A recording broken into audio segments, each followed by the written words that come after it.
And when our friends don't even realize they're using it. And then when you can be like, oh yeah, that Starbucks app you're using, those rewards are actually NFTs. And they're like, oh, what? Wait, tell me how that happened.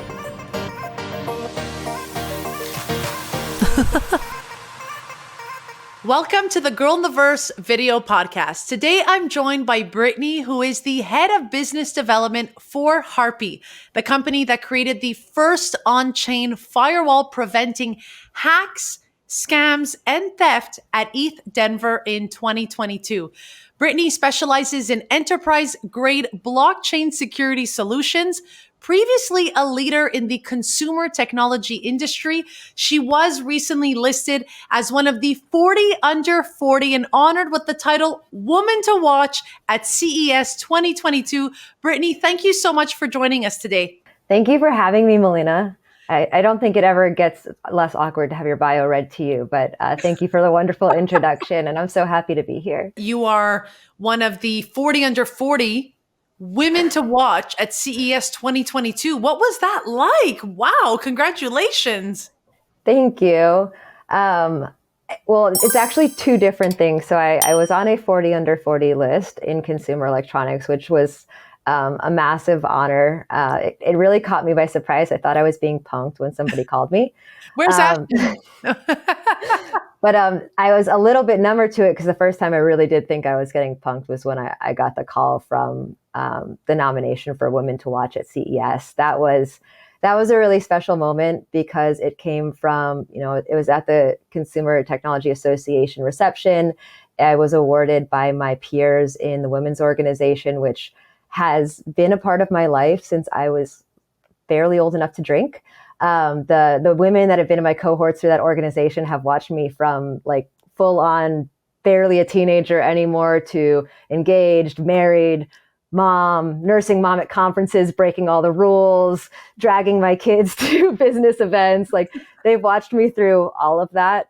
And I felt like I have, 20 or 30 years to put in before I was, or, still am ready to earn an accolade like that. But it's inspiring, like to be able to stand on that stage and have people I really respect stand around me and tell me that I'd earned something it's really special. I don't have a traditional education background. I went from high school into the workforce and I learned my way through tech. So those moments and those accolades are really special and they really inspire you to pass it along. That's one thing I've been really good about last year and I want to continue on. And I suggest everybody else does. Like when you see these awards come up, like nominate a friend. I don't think any of us feel like we have enough credit to put somebody forward. And that's just not true. It's such a special moment when you get recognized like that. And it really does give you the inspiration to say like, what I am doing is meaningful and people are noticing that. And I have such a fire to keep going. So yeah, standing on that stage at CES was mind blowing. I can't believe it happened. I'm so proud it happened. And I'm so inspired to do more. And Brittany, obviously, I feel like I need to ask you this question because you just said it all beautifully, but what's it like being a woman in the tech space, after all these years and I'm sure now, I mean, correct me if I'm wrong, but I hope that you are seeing now more women, right, at these events and conferences compared to 20 years ago. So what's it like, being a woman in this space? Because I mean, I get that question all the time, but I want to hear it from you. It's hard to decipher in words because it ebbs and flows, right? Sometimes you're in the space and you're surrounded by peers and female peers at that because you're at a women's organization event or you've left one and you for a moment feel like it's a very equitable space. But the reality is, as much as I soak up those moments and I try and make them so much of what I do, especially when I'm at IRL events, my day-to-day is still 90 to 95% with men. And I want that to change so badly. I am so inspired by all the women and people really, because it takes allies for this, honestly. Like we can't do it by ourselves. Everyone that's creating those spaces, like, that's how I was able to finally get into crypto. I was sponsored as a female hacker for ETH Global. And that was somebody creating a space so that there was space for women to go compete. And now our industry has another woman because of that. And I think that's so important. But it does, it ebbs and flows. I love that right now bringing more women into Web3 is trendy. Unfortunately, we're already seeing in 2023 with the bear market that's some of the first funds to go. Organizations were pretty easily securing assets to help diversify the space last year, and it's just not the case this year. So I know we're all in like a protective mode, and I'm really, really awestruck by the organizations that are still putting effort into those diversification, notions and initiatives. And I have a lot of confidence that when the economic, stability is back, that we'll hopefully see more of that. But it is so crucial. It's so important. And it's not only women, but bringing in the next generation. If you look at how many developers we're going to need, like innovators and developers in Web3, it's about like 5 million or more in the next 10 years. Wow. And if you look about where you're going to get those people, we really need to start focusing on the younger people, and not just teaching them to code. This is not about drilling more academics into their head. It's about teaching them like growth mindset and how to innovate and think out of the box, because the reality is with blockchain, we have so much space to build things that were just not possible before. And so how do we grow and cultivate little thinkers that can think outside the box, that are excited at what is new and what's available and how they can leverage it, and get them excited. Like, let's hear their ideas now. I'm really excited that I feel like the world is starting to respect younger people as smart minds now, because it is these like unadulterated little minds can come up with really cool things. So yeah, I know it's a long-winded explanation to women in the space, but I think women bring young people and young people bring women, and all of that brings honestly mainstream adoption of Web3. I know. And, I always think to myself, I think about my girlfriends or, all the women around me who are like, what are you doing, Melina? Because I don't come from this world. I don't come from a tech background. I really am a content creator, a storyteller, but I saw possibilities here for myself. And that's what I keep telling people, as I see possibilities, and I'm hoping for you to also see possibilities for yourself. It's like extending that hand, like, hey, and in retrospect, I'm always here saying, yes, I'm proud to be a woman in the space, but you know what? I keep wanting to thank the men that got me here too. Because, we have to thank them as well. Those poor bros who got me here, deserve a pat on the back as well. And a lot of them worked really hard. I don't know if you had that benefit, but I have some men in my professional life that have really just, like you said, worked hard. They've done me solids after solid to make sure that my voice is heard. And the best ones, they advocate when your voice is being quieted or tampered. And those are the ones that have had my back for so long. And I've got wonderful male mentors, and all of them are totally on board with mentoring this woman that they know wants to bring more women in, because they feel like that's how they can help. How do you think we can get more people interested in this space? Because I feel like that is my main goal this year for myself personally. I just want to help more people understand what's going on here. How do you think we can do that? How do we get more people understanding this lingo that we're like, hey, we're going to have to do some layman terms here, because not everyone gets it?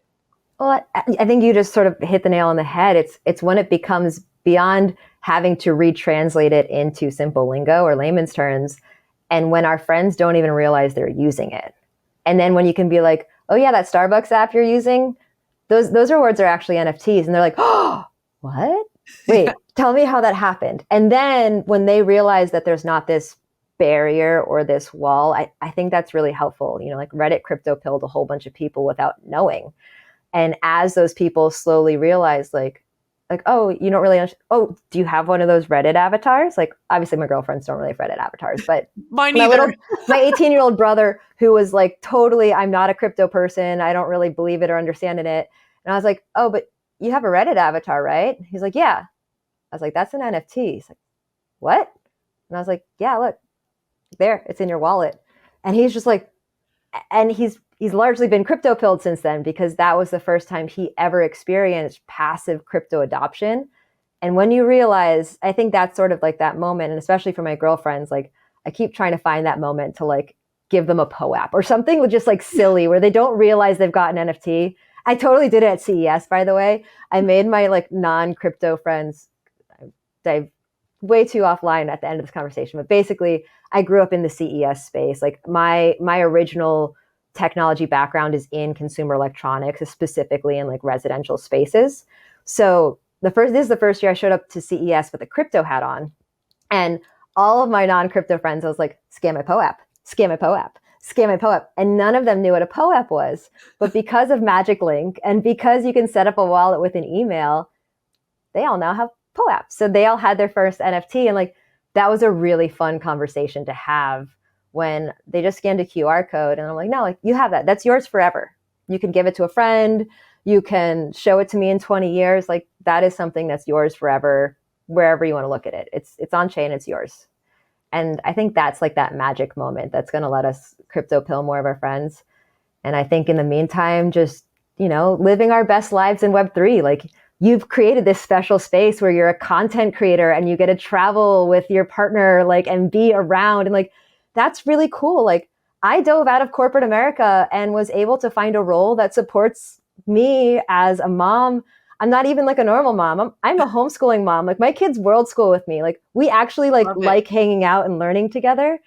And like I was able to create that space for myself where I didn't have to give up my professional life to be a homeschooling mom. Like we were able to find that balance. And my kids go to Web3 conferences and they've competed in a hackathon. And I think that's where we start to see the adoption. And I think women are actually specifically adept at creating that adoption, because as we're able to create and thrive and establish businesses in Web3, and for those with little humans that want to be able to include them in their lives, like I'm all about, I am working hard to make those spaces now so that when all these 20-year-olds in crypto do have families, that there's spaces and they don't have to choose, do I have to give up my crypto degen traveling the world life because I've got kids? Like you shouldn't have to. You should be able to like still go see the world. And like there should be a safe space. Our crypto conferences are 2 weeks long. We need infrastructure there for families or we're never going to diversify. It's not possible. But the coolest part is that our space is open to that and the right partners are open to that. And I think it's going to happen. I mean, there's really cool people doing all sorts of decentralized education things now. And I think that's going to be the real crypto pill. I love that, Brittany. No, it's so interesting that you mentioned that. Now, Brittany, obviously, how can we get in touch with you? What's the best way? Where can we follow you? Why don't you tell us a little about how we can connect with you and Harpie, of course? Yeah, definitely. So Harpie, it's HARPIE. So on Twitter, we're at HARPIE.io. Our website is harpie.io. We just made an Instagram account, but there is a big scammer out there with a fake account with a lot of followers. So please be careful on Instagram. We are tampering that out right now. Yeah. And then personally, my Twitter space, I go by I'm Blockchain Mom.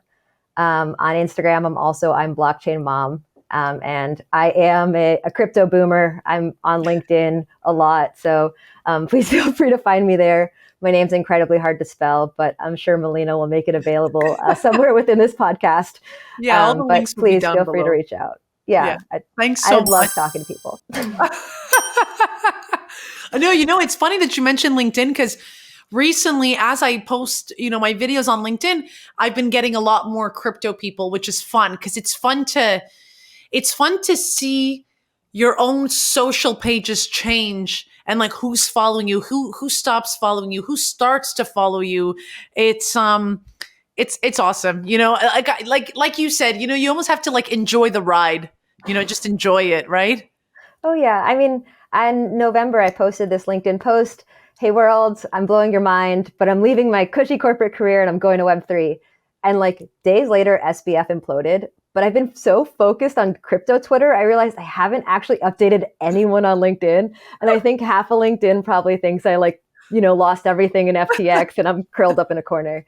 So I have made a commitment to get back on LinkedIn and actually let people know what's going on in my crypto life, because it's really easy to get stuck in the bird app.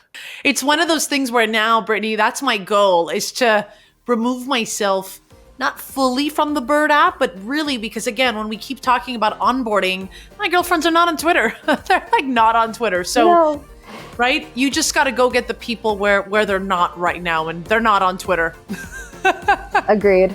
Brittany and I would love to hear from you. How can we stay safe and secure? What are the steps you are taking to ensure your NFTs and cryptos are secure? I want you to drop them in the comments below. As always, if you dig this episode, I want you to reach out to me in the DMs.